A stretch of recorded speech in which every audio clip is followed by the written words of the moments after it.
వెంకటేశాయ.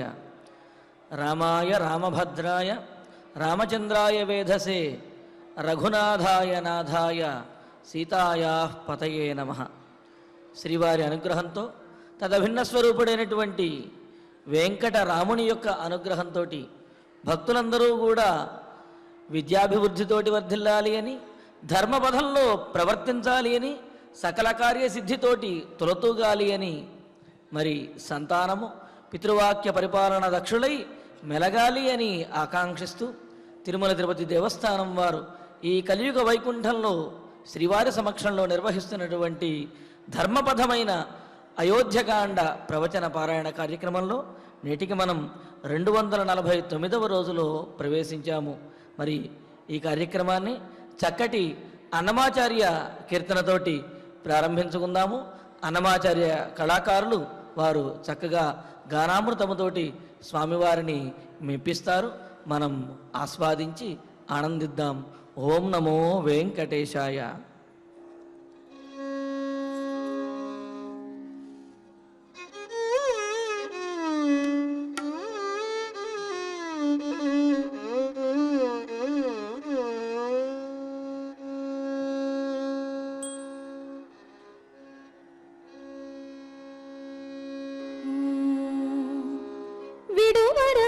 విడువరాదెంతైనా వెర్రివాడనైనా నీకు విడువ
రామాచార్య కళాకారులు శ్రీమతి ఎం కవిత గారు వారి బృందంతో చక్కటి సంకీర్తన ఆలకించారు. ఏమిటి అంటే మార్జాల కిశోర న్యాయము, మర్కట కిశోర న్యాయము అని చెప్పి 2 రకాలైనటువంటి న్యాయములు ఉంటాయి. అంటే మార్జాలము అంటే పిల్లి దాని పిల్లలను అదే జాగ్రత్తగా పట్టుకుని ఒక చోట నుండి మరొక చోటకు తీసుకువెళుతుంది. కానీ కోతి తన పిల్లలను అది పట్టుకోదు, ఆ పిల్లలే ఆ కోతిని పట్టుకుని జాగ్రత్తగా పట్టుకుని ఉంటాయి. అంటే అక్కడ బాధ్యత పిల్లలదే అవుతుంది. మరి ఇక్కడ భక్తులు అన్నమాచార్యులు వారు చెప్పేది, అయ్యా నేను అజ్ఞానంతో ఒకవేళ నిన్ను విడిచిపెట్టినప్పటికీ కూడా నీవు మాత్రము నన్ను విడిచిపెట్టకుండా కాపాడవలసినటువంటి బాధ్యత నీదే స్వామి అని చెప్పి అనన్య శరణాగతితోటి ఆర్తితోటి ప్రార్థించినటువంటి చక్కటి సంకీర్తన ఆలకించాము. ఇక ఇప్పుడు శ్రీ గురుధ్యానపూర్వకంగా సత్సంకల్పం చేసుకుంటూ అందరము కలిసి ఆచార్యుల వారితో కలిసి ఈనాటి కార్యక్రమాన్ని ప్రారంభించుకుందాము. శ్రీ గురుధ్యానం. గురుర్బ్రహ్మా గురుర్విష్ణుః గురుర్దేవో మహేశ్వరః గురుః సాక్షాత్ పరం బ్రహ్మ తస్మై శ్రీ గురవే నమః. శ్రీనివాస ధ్యానం శ్రీ వెంకటాద్రినిలయః కమలాకాముకః పుమాన్ అభంగుర విభూతిర్నః స్తరంగయతు మంగళం. అజ సంకల్పః శ్రీమదాదివరాహ క్షేత్రే విరాజమానస్య శ్రీ పద్మావతి జాయేః అఖిలాండ కోటి బ్రహ్మాండ నాయకస్య శ్రీరామచంద్ర రూపాంతరస్య భగవతః శ్రీ వెంకటేశ్వర స్వామినః సన్నిధౌ హనుమత్ సీతా లక్ష్మణ భరత శత్రుఘ్న పరివార సమేత శ్రీరామచంద్ర పరబ్రహ్మణః పరిపూర్ణానుగ్రహేణ అస్మిన్ భువనే సమస్త దివ్యాధీనాం నివారణార్థం భారతవర్షే విద్యా విత్త వాణిజ్య కృషి వైద్య వైజ్ఞానిక దేశరక్షణాదిరంగేషు విద్యమానానాం ఆస్తిక మహాజనానాం సర్వేషాం సకుటుంబానాం ఆయురారోగ్యైశ్వర్య సద్బుద్ధీత్యాది సర్వశుభఫలప్రాప్త్యర్థం ధర్మాచరణద్వారా శ్రీరామరాజ్యస్య పునర్వ్యవస్థాపనార్థం ఉద్యోగార్థినాం సముచితోద్యోగప్రాప్త్యర్థం దంపతీనాం అనుకూల దాంపత్య సిద్ధ్యర్థం సంతానస్య పితృవాక్య పరిపాలనానుకూల బుద్ధి ప్రచోదనార్థం సకల కార్య సిద్ధ్యర్థం గో సంరక్షణార్థం చ శ్రీమద్వాల్మీకి రామాయణే అయోధ్యాకాండే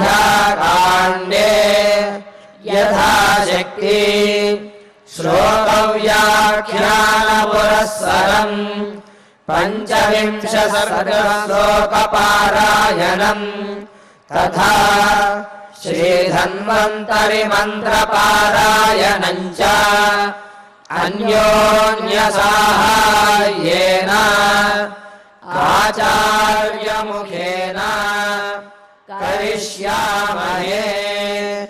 శ్రీ వాల్మీకి ప్రార్థనా కూజంతం రామ రామేతి మధురం మధురాక్షరం ఆరుహ్య కవితాశాఖాం వందే వాల్మీకి కోకిలం. శ్రీ ఆంజనేయ ప్రార్థనా మనోజవం మారుతతుల్యవేగం జితేంద్రియం బుద్ధిమతాం వరిష్టం వాతాత్మజం వానరయూధముఖ్యం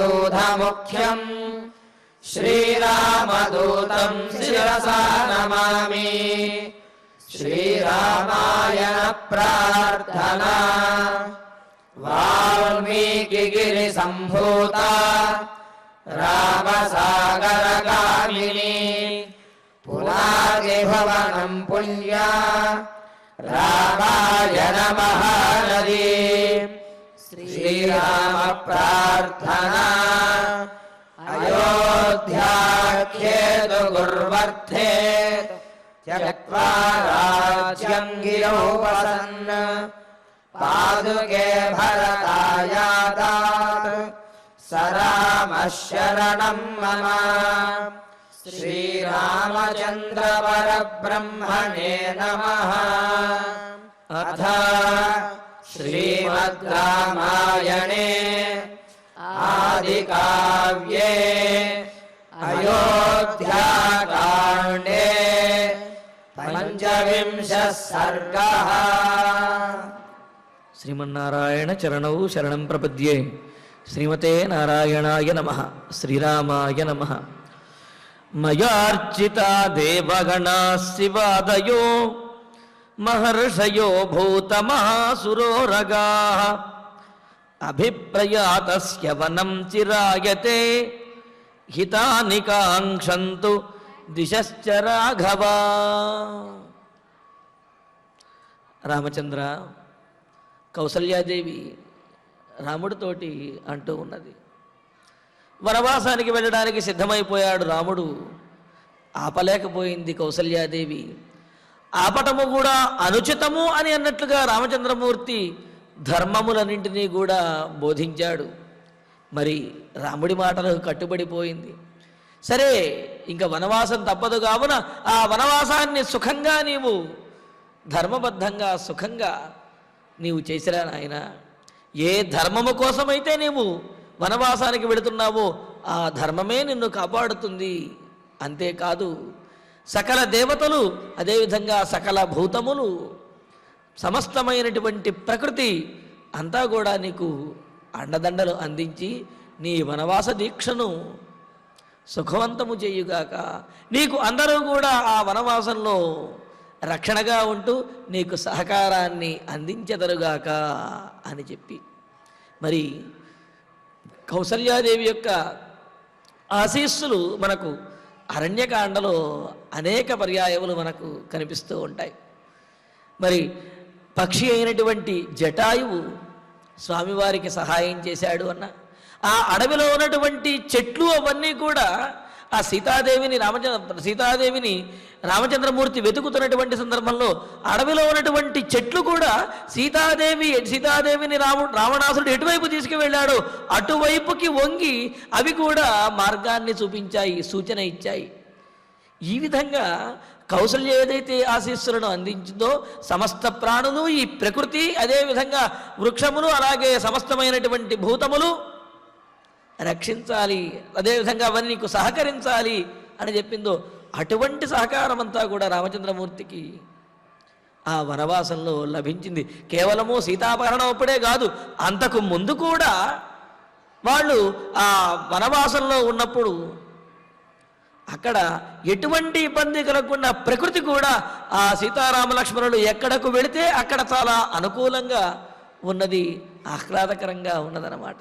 చాలా సుఖంగా వారి యొక్క వనవాసము చివరి వరకు కూడా, అంటే ఆ వనవాసం చివరిలో సీతాదేవిని అపహరించడము అనే అది జరిగింది. కానీ దానికి ముందు వరకు కూడా రాముని యొక్క వనవాసం చాలా సుఖవంతంగాను, అదేవిధంగా లోక కళ్యాణకరంగాను, అలాగే అందరినీ కూడా కాపాడే విధంగాను జరిగింది. అయితే సీతాపహరణం తర్వాత కూడా రావణాసురుణ్ణి వధించడము అనే ఆ లోక కళ్యాణకరమైనటువంటి రామావతార ప్రయోజనము ఏదైతే ముఖ్య ప్రయోజనం ఉన్నదో అది నెరవేరేటువంటి మరి ఆ సన్నివేశం వస్తుంది కదా. ఈ విధంగా కౌసల్య చెప్పినటువంటి ఈ మంగళాశాసనం ఏదైతే ఉన్నదో అది వనవాసంలో రామచంద్రమూర్తికి అనేక పర్యాయములు సహకరించింది. అనేక పర్యాయములు ఈ మంగళాశాసనము యొక్క ప్రభావము వనవాసంలో రామచంద్రమూర్తి వద్ద కనిపించిందనమాట. అందుకనే అంటున్నది రాఘవ, రఘువంశశ్రేష్ఠుడైనటువంటి రామచంద్ర, మయా అర్చితాః, నేను మొదటి నుండి కూడా అర్చించినటువంటి దేవతలు ఎవరైతే ఉన్నారో వారందరూ కూడా ఎవరు? శివాదయ దేవగణా, పరమేశ్వరుడు మొదలైనటువంటి మంగళకరములైనటువంటి సమస్త మంగళములను కూడా అనుగ్రహించేటటువంటి దేవగణములు ఎవరైతే ఉన్నారో దేవతా సమూహములు వారు, మహర్షయ, నా చేత గౌరవించబడినటువంటి మహర్షులు ఎవరైతే ఉన్నారో వారు, మహాసురాహ, రాక్షసులు కూడా అని అంటున్నది ఇక్కడ. అదేమిటండి, రాక్షసులు ఎలా అనుకూలంగా రాముణ్ణి రక్షిస్తారు? రాక్షసుల యొక్క స్వభావమే హింసించడం కదా. మరి అటువంటి రాక్షసుల వల్ల కూడా నీకు గోవింద నీకు మేలు జరగాలి అని చెప్పి అంటున్నది ఏమిటి అని అంటే, ఇందులో కూడా ఒక ఆంతర్యము విశేషము ఉన్నది. ఎందుకు అంటే దుష్టగణములు లేకపోతే ఈ భూతప్రేత విశాచములు కానీ ఈ రాక్షసులు కానీ వారికి శాంతిని కలుగజేసినట్లయితే, ఉపశమింపజేసినట్లయితే వారి యొక్క ప్రభావం, దుష్ట ప్రభావం అనేది ఉండదు అని చెప్పి చెబుతున్నారు. అదేవిధంగా మరి ఈమె యొక్క కౌసల్యాదేవి యొక్క ఆశీస్సుల యొక్క ఫలమే అని చెప్పాలి. రాక్షసుడైనటువంటి మారీచుడు కూడా రాముడికి అనుకూలంగా మాట్లాడతాడు రావణాసురుడితోటి.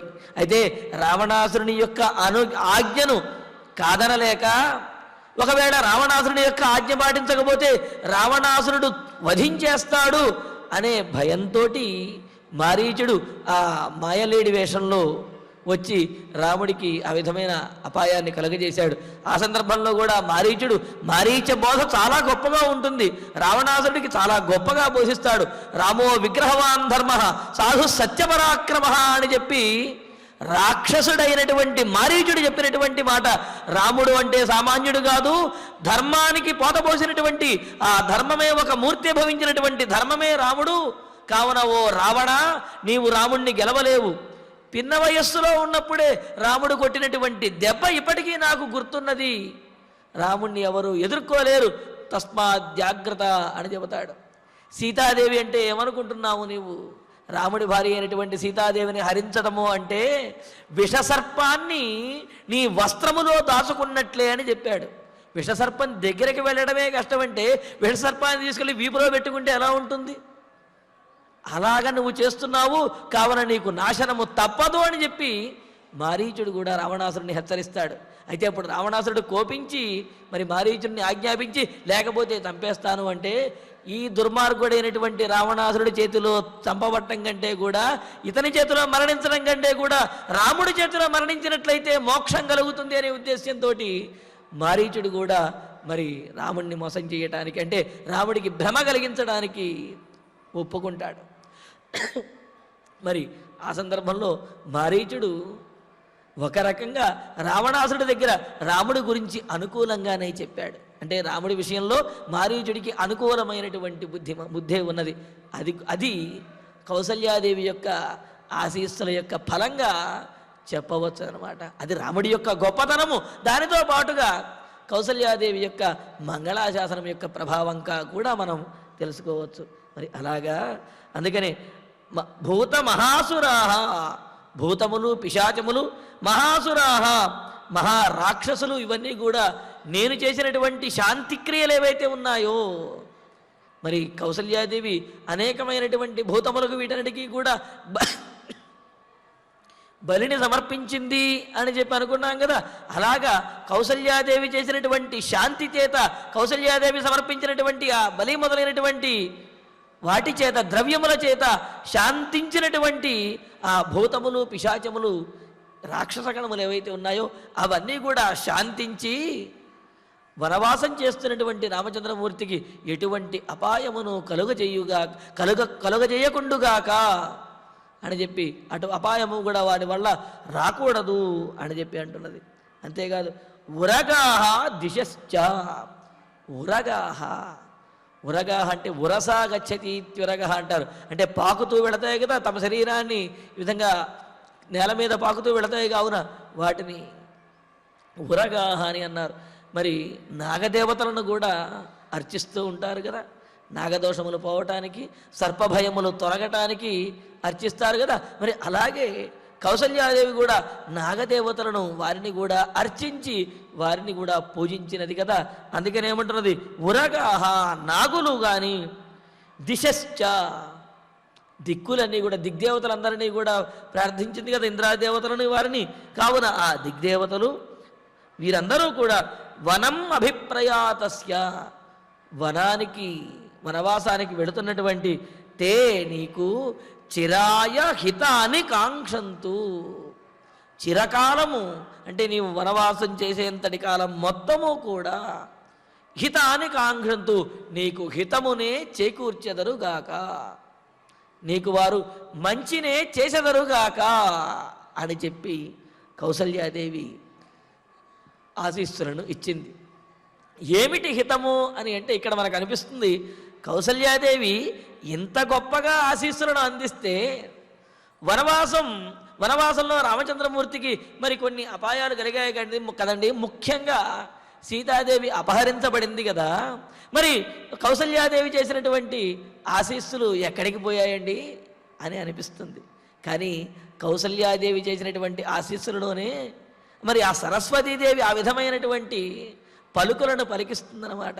నీకు హితమును చేకూర్చుగాక అని చెప్పింది. ఇంతకుముందు కూడా నీ యొక్క జీవితమునకు సార్థకతను చేకూర్చుగాక, నీ ధర్మమును నీవు ఆచరించదవుగాక అని చెప్పి అన్నది. రామావతార ప్రయోజనము, రాముడు అవతరించి సాధించవలసినటువంటి ధర్మం ఏమిటి అంటే రాక్షసులను సంహరించడం. ముఖ్యంగా అసలు రాముడు ఈ భూమండలం మీద అవతరించడానికి కారణం, దేవతలందరూ కూడా వైకుంఠానికి వెళ్ళి, అయా రావణాసురుడు మమ్మల్ని పీడిస్తున్నాడు, రావణాసురుడి యొక్క పీడ మేము తట్టుకోలేకపోతున్నాము, అతన్ని మేమేమీ చేయలేము, మానవులు మాత్రమే అతన్ని ఏమైనా చేయగలరు అని చెప్పి వాళ్ళందరూ ఆలోచిస్తే, అప్పుడైతే నేను మానవుడిగా అవతరిస్తాను అని శ్రీమన్నారాయణుడు వైకుంఠము నుండి అయోధ్య నగరంలో కౌసల్యాదేవి గర్భమున జన్మించాడు మానవుడిగా. అంటే ఏమిటి, ఇక్కడ రామావతార ప్రయోజనమే రావణాసురుడు మొదలైనటువంటి రాక్షసులందరినీ కూడా వధించటము. కావున మరి అరణ్యవాసంలో నీవు చేయవలసినటువంటి ధర్మములను ఆచరించవయ్యా అంటే ఏమిటి, రావణాసురుడు మొదలైనటువంటి వాళ్ళందరినీ కూడా వధించు అని చెప్పి అన్నారు.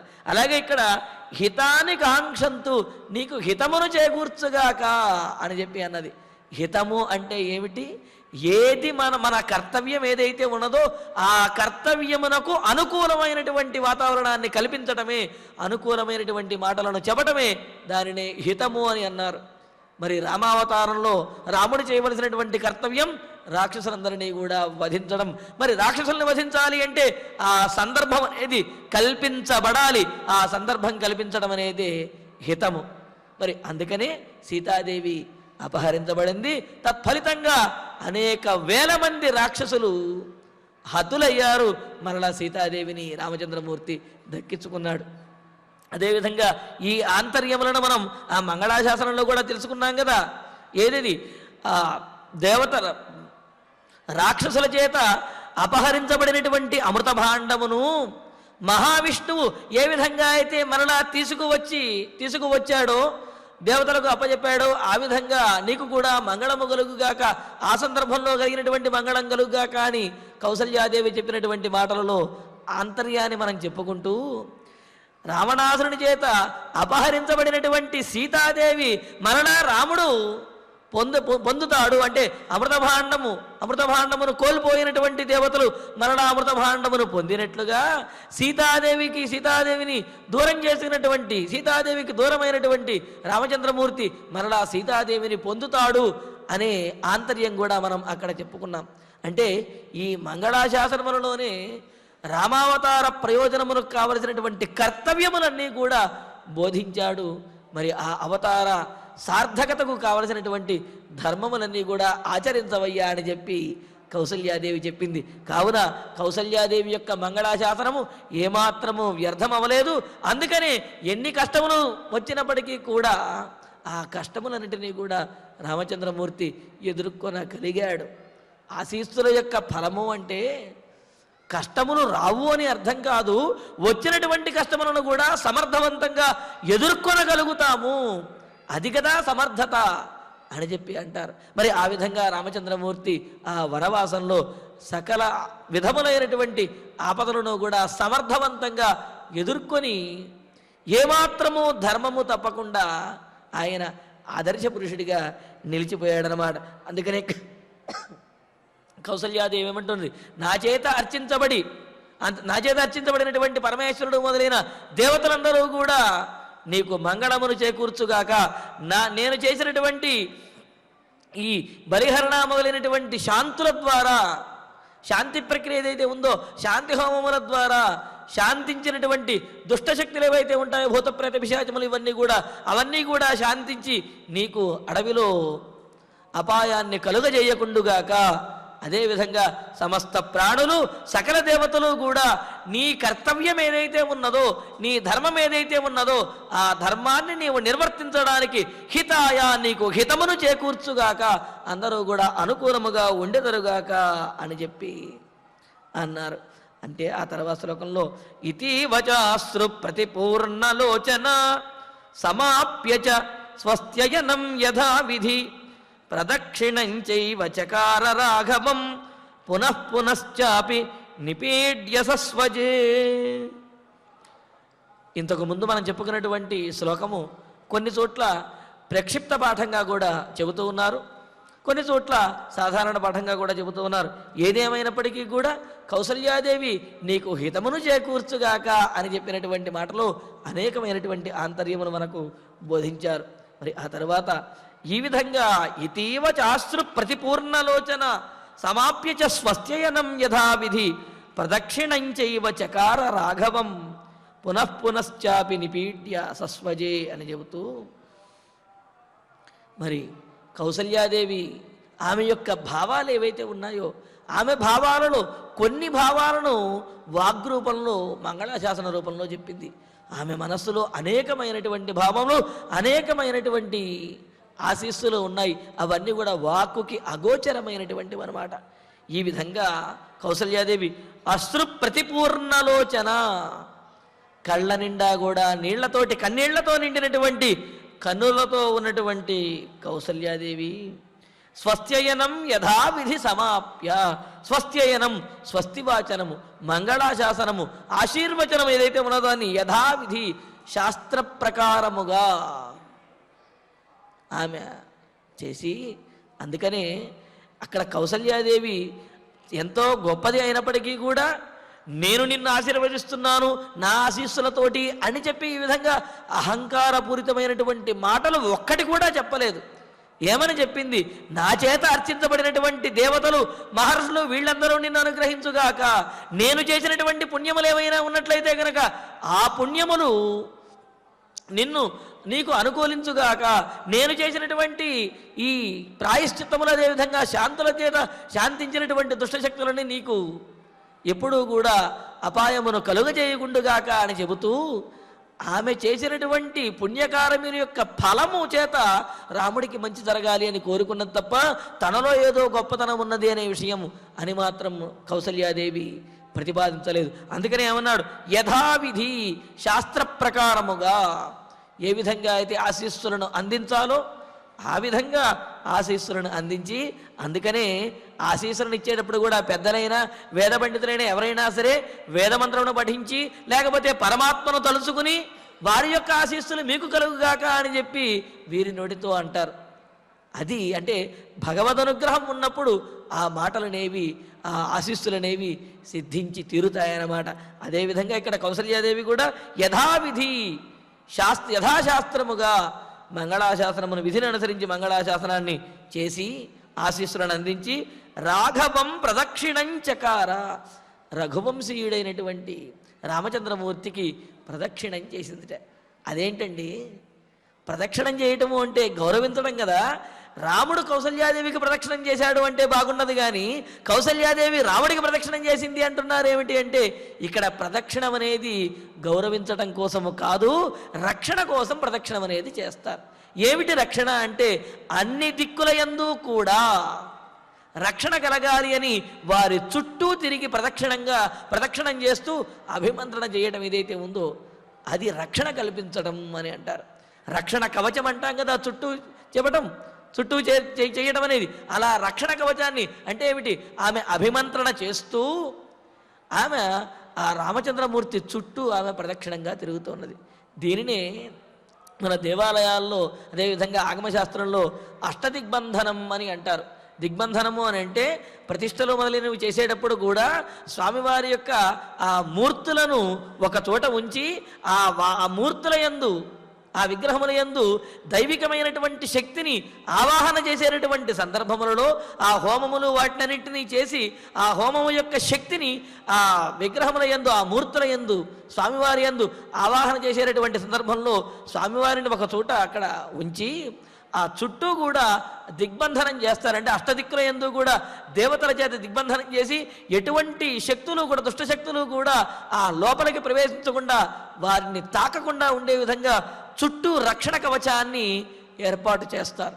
ఏర్పాటు చేసి అప్పుడు స్వామివారికి చేయవలసినటువంటి కళాన్యాసము ఇవన్నీ కూడా నిర్వర్తిస్తారు. అంటే ఏమిటి?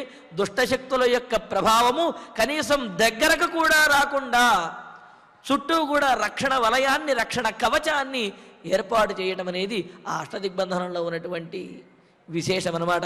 అదేవిధంగా ఇక్కడ కౌసల్యాదేవి కూడా తాను చేసినటువంటి పుణ్యముల యొక్క ఫలము, అదేవిధంగా తాను కట్టేటటువంటి రక్ష, ఆ అభిమంత్రణ ద్వారా రాముడికి రక్షణ కవచంగా పూర్తిగా అన్ని దిక్కుల యందు చుట్టూ ఉండాలి అనే ఉద్దేశంతో ఆమె రక్ష కట్టి ఆ రక్షకు సంబంధించినటువంటి ఆ మంత్రములను ఉచ్చరిస్తూ రక్ష చెబుతూ రామచంద్రమూర్తికి ప్రదక్షిణంచకార, అనుకూలమైనటువంటి రక్ష కోసమని చెప్పి ప్రదక్షిణంగా రాముడి చుట్టూ కూడా తిరిగినది.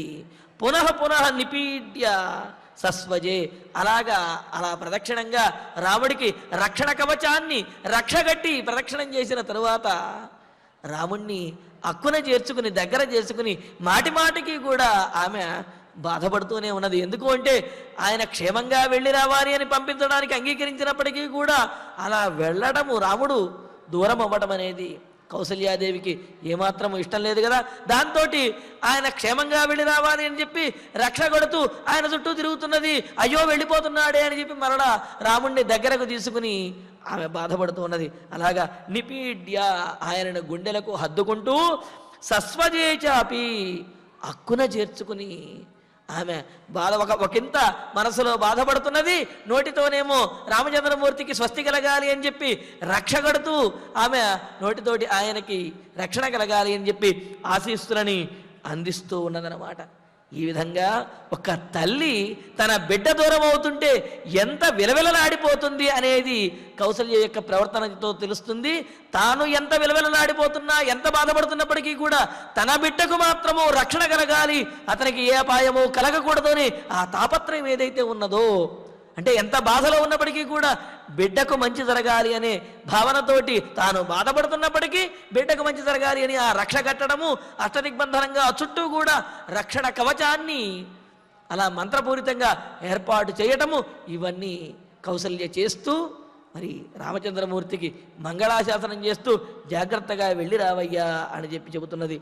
తథాచ దేవ్యా సకృత ప్రదక్షిణో నిపీడ్య పాదౌ నిపీడ్య మాతుశ్చరణౌ పునః పునః జగామ సీతా నిలయం మహాయశాః సరాఘవ ప్రజ్వలిత స్వయాశ్రియా. మరి ఇలాగా కౌసల్యాదేవి చేత రక్ష కట్టబడి, కౌసల్యాదేవి చేత రక్షణ వలయంగా ఆ విధంగా మంగళాశాసనం చేయబడినటువంటి ఆ రామచంద్రమూర్తి తథాచ దేవ్యా కృత ప్రదక్షిణ, ఈ విధంగా కౌసల్యాదేవి చేత ప్రదక్షిణములు చేయబడినటువంటి కౌసల్యాదేవి రామచంద్రమూర్తికి ప్రదక్షిణము చేసిన తరువాత సహా ఆ రామచంద్రమూర్తి తల్లి చేసినటువంటి ఈ ఉపచారములను ఇలా చుట్టూ కూడా రక్షణ కల్పించడం ఇదంతా చూచి మరింత రాముని యొక్క మనస్సులో కూడా ఉద్వేగము, బాధ పెరుగుతున్నాయి. అయ్యో ఇంత ప్రేమగా ఉన్నటువంటి నన్ను విడవలేకపోతున్నటువంటి నా తల్లిని నేను విడవలసి వస్తున్నదే, ఆమెకు బాధ కలిగించానే అని అంటే ఏమిటి? ఇతరుల యొక్క బాధను చూచి రామచంద్రమూర్తి కూడా తట్టుకోలేడు కదా.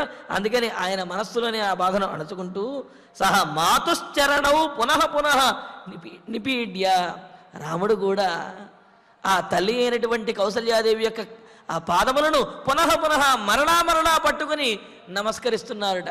కౌసల్యాదేవి ఏమో రామచంద్రమూర్తిని మరణా ఆ చేతిలోకి ఆయన రాముని యొక్క ముఖాన్ని తీసుకుని మరణా ఆయన ఆమె రామచంద్రమూర్తిని దగ్గరకు తీసుకుని బాధపడుతూ ఉన్నది. అయినప్పటికీ ఆమె మంగళాశాసనం చేస్తూనే ఉన్నది. రాముడు కూడా మరి ఆ తల్లి యొక్క పాదములను మరలా పట్టుకుని నమస్కరిస్తూ ఉన్నాడు. నిపీడ్య అంటే గట్టిగా ఆ పాదములు పట్టుకుని నమస్కరించి మహాయశాహ గొప్ప కీర్తిమంతుడైనటువంటి సహ రాఘవ ఆ రామచంద్రమూర్తి స్వయా శ్రియా ప్రజ్వలిత స్వకీయమైనటువంటి తన తేజస్సు ఏదైతే ఉందో, ఈ తేజస్సు ఎప్పుడు వస్తుంది అంటే ధైర్యం ఉన్నప్పుడు ఆ ముఖంలో తేజస్సు అనేది వస్తుంది. ఆనందం ఉన్నప్పుడు ఆ ముఖంలో తేజస్సు వస్తుంది. మరి రామచంద్రమూర్తికి ఎంత ఆపత్కరమైనటువంటి పరిస్థితి వచ్చినప్పటికీ కూడా మానసికమైనటువంటి ధైర్యాన్ని విడిచిపెట్టలేదు. తనకు వచ్చినటువంటి ఈ ఆపదలన్నీ కూడా ఇవన్నీ విధివశాత్తు వచ్చినవి కావున ధర్మాన్ని ఆచరించడం కోసం చేయవలసినటువంటివి కావున తన కర్తవ్యాన్ని తాను చేసుకుంటూ వెళ్ళడమే సముచితము అని చెప్పి అనుకుని ఆనందంగా భరించడానికి సిద్ధమయ్యాడు. మరి బాధ ఎందుకు కలుగుతున్నది అంటే తాను వెళ్ళడం ద్వారా ఇతరులు బాధపడుతున్నారు అని వారి బాధను చూచి రాముడికి బాధ కలిగింది తప్ప రాముడు వనవాసానికి వెళ్ళవలసి వచ్చిందే అని ఎప్పుడూ కూడా రామచంద్రమూర్తి బాధపడనే లేదనమాట. అందుకనే ఇక్కడ మహాయశాహ గొప్ప కీర్తిమంతుడైనటువంటి సహ రాఘవ ఆ రామచంద్రమూర్తి స్వయా శ్రియా ప్రజ్వలిత తనదైనటువంటి ధైర్యము అనే ధర్మము అనే సంపద చేత ప్రజ్వలిత మిక్కిలి ప్రకాశిస్తున్నటువంటి వాడై దేదీప్యమానంగా వెలుగొందుతున్నటువంటి వాడై సీతా నిలయం జగామ సీతాదేవి యొక్క ఆ మందిరానికి సీతాదేవి యొక్క అంతఃపురానికి రామచంద్రమూర్తి బయలుదేరి వెళ్ళాడు అని చెప్పి మరి ఈ సందర్భంలో మహాయశాహ అని చెప్పి రాముడిని కీర్తించాడు.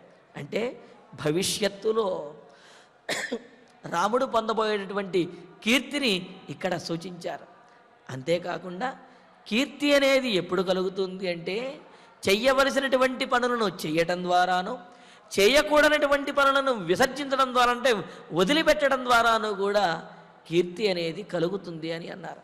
మరి రాముడు తాను చెయ్యవలసినటువంటి తన ధర్మం ఏదైతే ఉందో ఆ ధర్మాన్ని విడిచిపెట్టలేదు. అదేవిధంగా చెయ్యకూడని పనులు ఏవైతే ఉన్నాయో వాటిని ఏ ఒక్కటి కూడా చెయ్యలేదు. ఈ విధంగా తన కర్తవ్యాన్ని తాను పాటించేవాడు, అదేవిధంగా ధర్మాన్ని విడువనటువంటి వాడు ఎవరైతే ఉంటాడో అతడు ఎప్పుడూ కూడా గొప్ప కీర్తిమంతుడే అవుతాడు. అసలు కీర్తికి కారణమే ధర్మము అని చెప్పి అన్నారు. అనగానే మనకు సందేహం కలుగుతుంది, ఏమండి కీర్తికి కారణము ధర్మము అని అంటున్నారు, మరి అధర్మాత్మలు వారి యొక్క తెలివితేటలతోటి ఎన్నో సంపాదించి లేకపోతే అందరినీ కూడా ఏమార్చి వాళ్ళు అబ్బో గొప్పవాడు అని పేరు పొందుతున్నారు కదా అని అంటే చూడండి, అటువంటి వారిని తెలివైనటువంటి వారు అనొచ్చు, చమత్కారులు అనొచ్చు, గొప్పవాళ్ళు అనొచ్చు. కానీ ధర్మాత్ములు అని మాత్రము వాళ్ళ ఆత్మీయులు కూడా అనరు.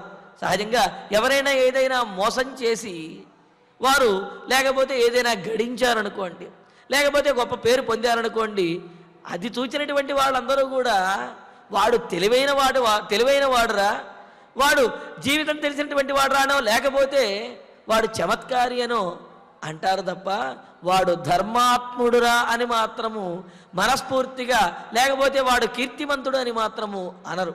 అంటే ఏమిటి?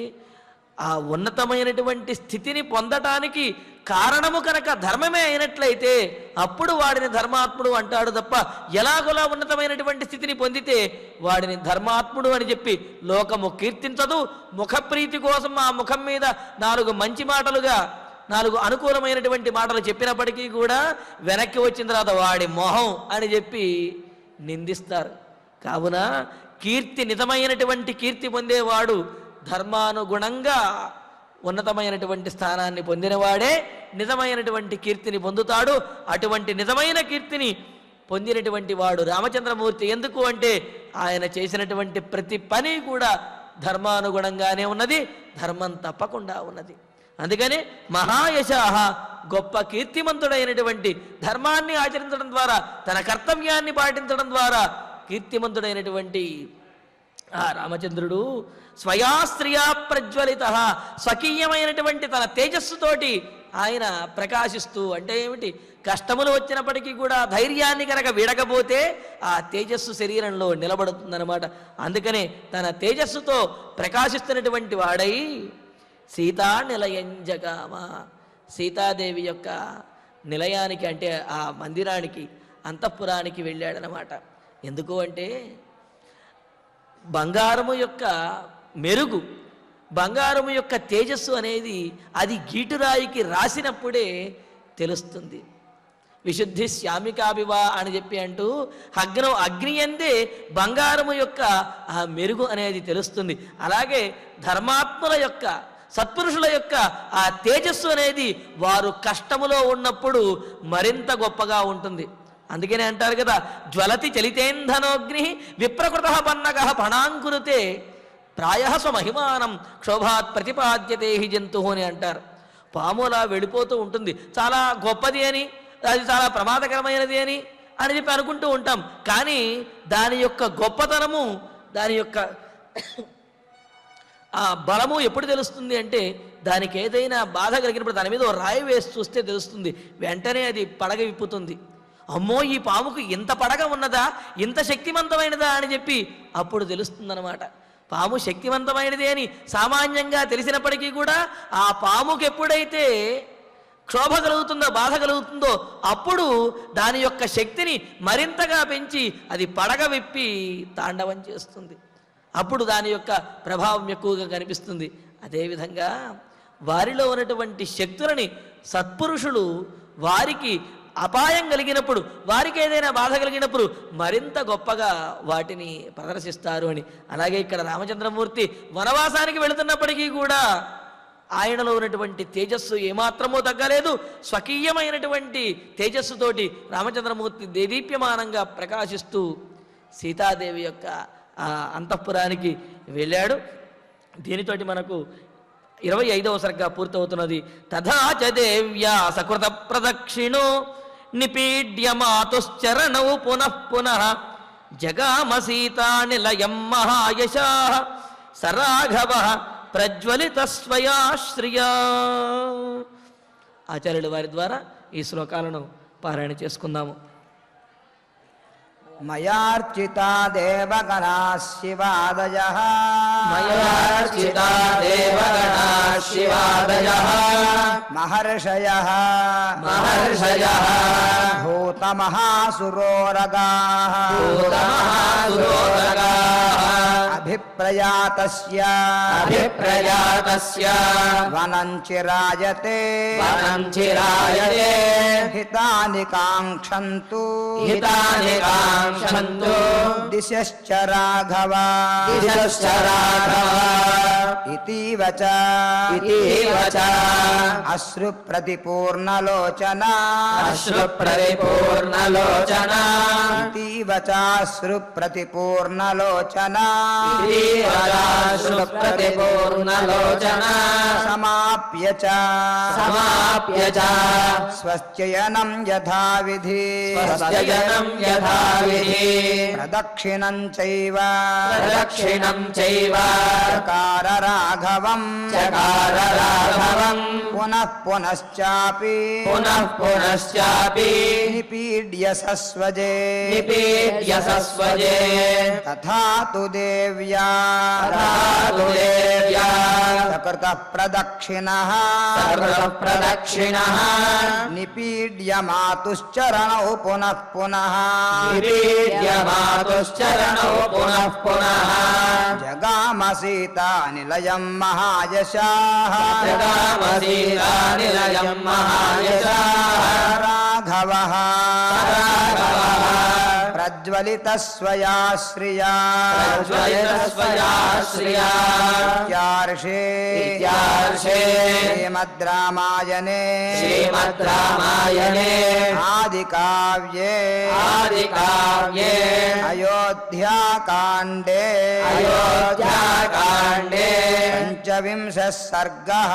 పంచవింశः సర్గः ఫలశ్రుతి నుండి మంగళాంతం వరకు అందరము కలిసి పారాయణ చేసుకుందాము. ఫలశ్రుతి ఆయుష్యమారోగ్యకరం యశస్వం సౌభ్రాతృకం బుద్ధికరం సుఖం చ శ్రోతవ్యమేతన్నియమేన సద్భిః ఆఖ్యానమోచస్కరమృద్ధికామైః. శ్రీరామచంద్ర పరబ్రహ్మణే నమః. అధన్వంతరిధ్యానం అచ్యుతానంత గోవింద విష్ణో నారాయణామృత రోగాన్ మే నాశయాశేషాన్ ఆశు ధన్వంతరే హరే. ఆరోగ్యం దీర్ఘమాయుష్యం బలం తేజోధియం శ్రియం స్వభక్తేభ్యో న గృహ్ణంతం వందే ధన్వంతరిం హరిం. ధన్వంతరేరిమం శ్లోకం భక్త్యా నిత్యం పఠంతి యే అనారోగ్యం న తేషాం స్యాత్ సుఖం జీవంతి తే చిరం. ఓం నమో భగవతే వాసుదేవాయ ధన్వంతరయే అమృతకలశహస్తాయ వజ్రజలౌకహస్తాయ సర్వామయ వినాశనాయ త్రైలోక్యనాథాయ మహావిష్ణవే స్వాహా. ఓం వాసుదేవాయ విద్మహే సుధాహస్తాయ ధీమహి తన్నో ధన్వంతరిః ప్రచోదయాత్. అధనవగ్రహ ప్రార్థనా ఆరోగ్యం పద్మబంధుర్వితరతు నితరాం సంపదం శీతరశ్మిః. భూలాభం భూమిపుత్రః సకలగుణయుతాం వాగ్విభూతిం చ సౌమ్యః. సౌభాగ్యం దేవమంత్రీ రిపుభయశమనం భార్గవః. శౌర్యమార్గిః దీర్ఘాయుస్సైంహికేయః.